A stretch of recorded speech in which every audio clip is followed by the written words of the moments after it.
Welcome to the BK study circle YouTube channel.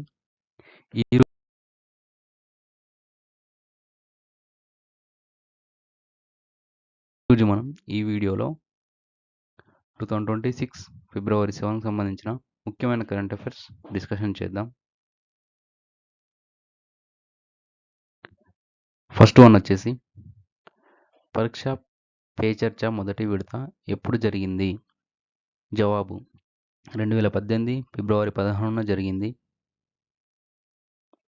వివరణ వచ్చేసి పరీక్ష పే చర్చ మొదటి విడత 2018 ఫిబ్రవరి 16న జరిగింది.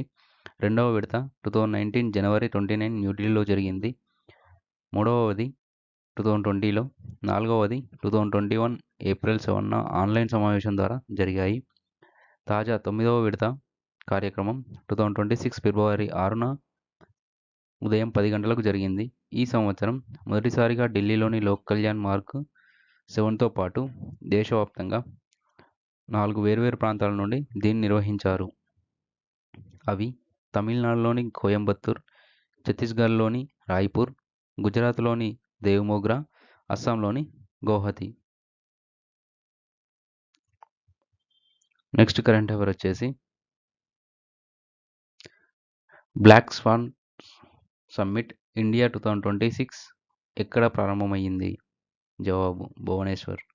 వివరణ ఒడిశా బ్లాక్ స్వాన్ సమ్మిట్ రాష్ట్రాన్ని ఏఐ ఫెనెటిక్ మరియు ఇన్సిడెంట్లకు గ్లోబల్ హబ్గా నిలబెట్టడం లక్ష్యంగా పెట్టుకుంది.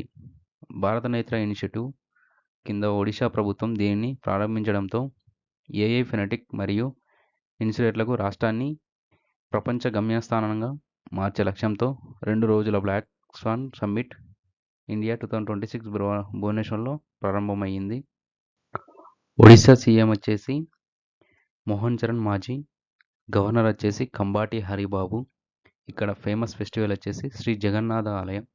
రెండవది వచ్చేసి కోనార్క్ సన్ టెంపుల్. ఒడిశాలో అతిపెద్ద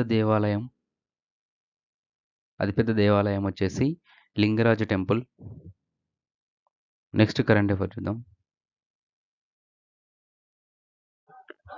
ఇంటర్మీడియట్ రేంజ్ బాలిస్టిక్ క్షిపణి అగ్ని-3 ఫిబ్రవరి 6, 2026న విజయవంతంగా ఎక్కడ పరీక్షించబడింది? జవాబు భువనేశ్వర్. వివరణ ఇంటర్మీడియట్ రేంజ్ బాలిస్టిక్ క్షిపణి అగ్ని-3 ఫిబ్రవరి 6, 2026న ఒడిశాలోని చండీపూర్లోని ఇంటిగ్రేటెడ్ టెస్ట్ రేంజ్ నుండి విజయవంతంగా పరీక్షించబడింది. ఇది స్వదేశీ పరిజ్ఞానంతో అభివృద్ధి చేయబడిన ఇంటర్మీడియట్ రేంజ్ బాలిస్టిక్ క్షిపణి. ఇది ఉపరితలం నుండి ఉపరితలానికి పనిచేసే బాలిస్టిక్ క్షిపణి. ఇది దాని తరగతికి చెందిన అధునాతన మరియు ఖచ్చితమైన క్షిపణులలో ఒకటి మరియు ఇప్పటికే సాయుధాలలో చేర్చబడింది. ఈ క్షిపణి 2 దశల ఇంధనంతో పనిచేస్తుంది. 1500 kgs పేలుడును మోయగలదు. ప్రధానంగా అణు డెలివరీ వ్యవస్థగా రూపొందించబడింది. దీని వార్హెడ్ దిగుబడి 200 నుండి 300 కిలోటన్నులుగా ఉంటుంది అంచనా. Next current affair.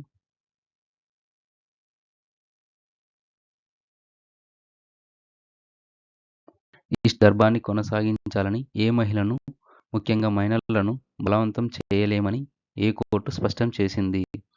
జవాబు సుప్రీంకోర్టు.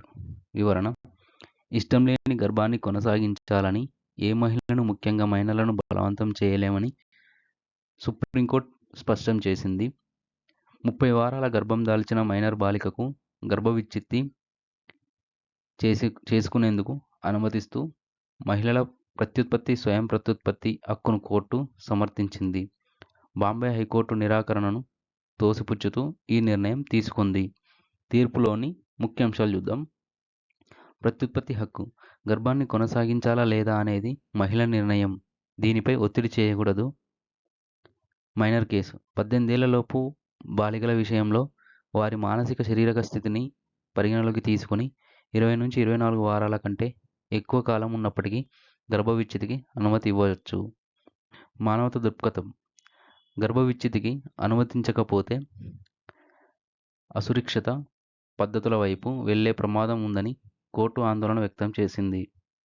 చట్టపరమైన పరిధి 1971 నాటి ఎంటిపి చట్టం మరియు 2021 సవరణల ప్రకారం కొన్ని పరిస్థితులలో 20 నుంచి 24 వారాల తర్వాత కూడా గర్భస్రావం చట్టబద్ధం. ఈ తీర్పు మహిళల గౌరవం మరియు వారి శరీర స్వయం ప్రత్యుత్పత్తిని గౌరవించే దిశగా ఒక ముఖ్యమైన అడుగు.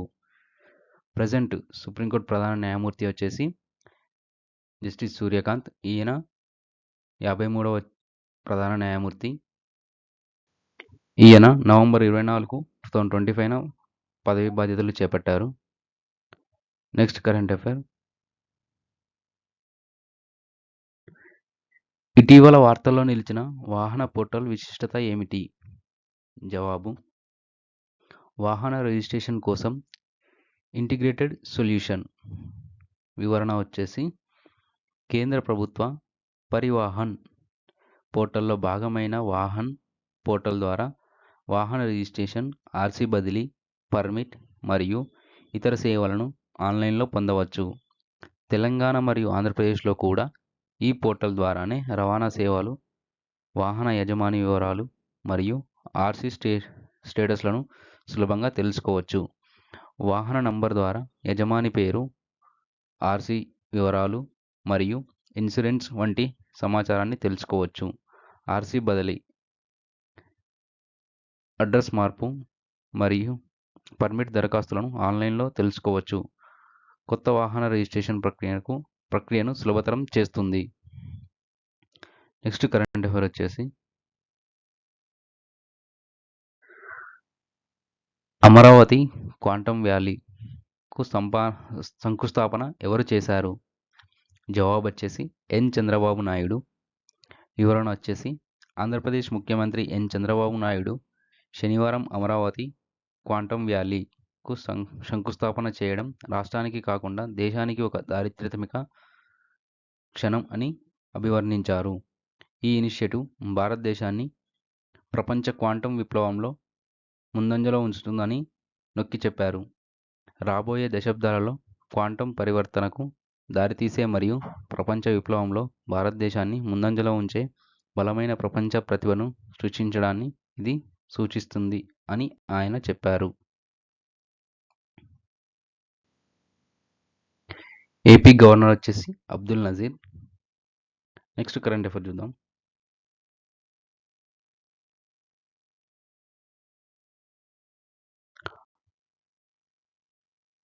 అండర్-19 ప్రపంచ కప్ను ఏ దేశం గెలిచింది?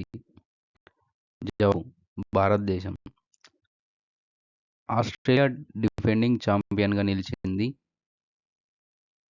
ఫైనల్లో భారత్ 100 పరుగుల తేడాతో ఇంగ్లాండ్ను ఓడించి రికార్డు స్థాయిలో ఆరో అండర్-19 క్రికెట్ ప్రపంచ కప్ను టైటిల్ను గెలుచుకుంది. ఇది 2026 ప్రారంభంలో జింబాబ్వే మరియు నమీబియాలో జరిగింది. ఇది అండర్-19 పురుషుల క్రికెట్ ప్రపంచ కప్ యొక్క 16వ ఎడిషన్.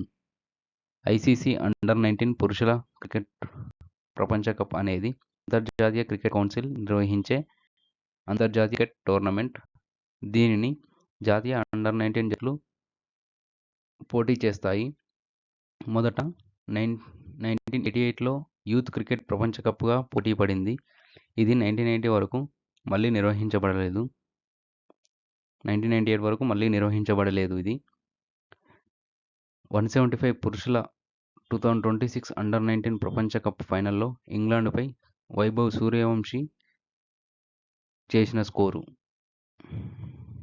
నెక్స్ట్ కరెంట్ అఫైర్ వచ్చేసి